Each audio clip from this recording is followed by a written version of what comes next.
I'm Stan Michalski, the DDS coach, and this is the Coach's Corner. We're coming to you today from the Watauga Gun Club in Western North Carolina with the second part in our series on case acceptance. Last week we talked about bringing energy to the patient, doctor, staff member relationship. Today we're going to talk about the second part of case acceptance, which is diagnosis and co-diagnosis.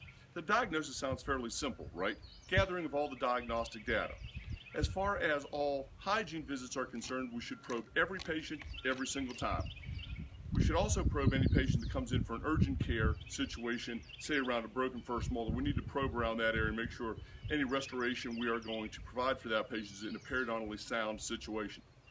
But back to the basic re-care appointment.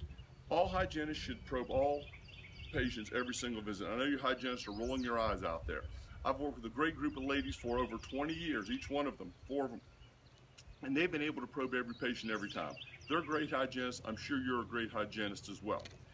Secondly, diagnostic radiographs. With the advent and widespread implementation of intraoral digital radiographs, we should be able to get a good image every time.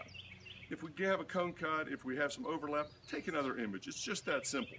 Any of you that are over 40 years old remember standing in line with your stack of packets, feeding them into the processor, hoping they don't get hung up, and then it's like Christmas when you get something out, open it up and see what the heck is it. It was very difficult even if you got a good image to diagnose something on that. But now with the digital radiography, take a good diagnostic quality image. And lastly, this is the most important part, take an intraoral photograph of every single patient.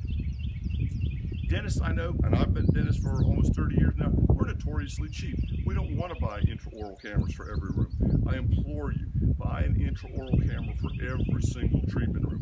You can spend $2,500 or more on a camera if you like.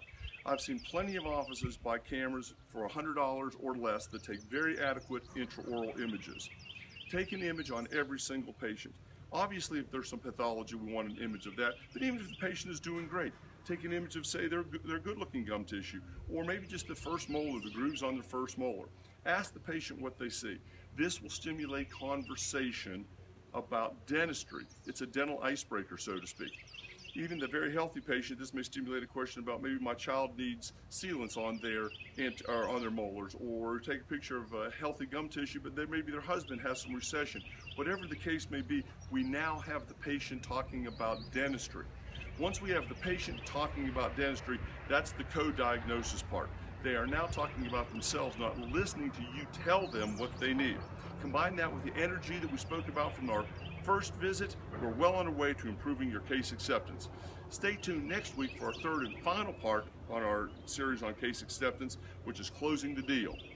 This has been Stan Michalski, the DDS coach, encouraging you to get in the game.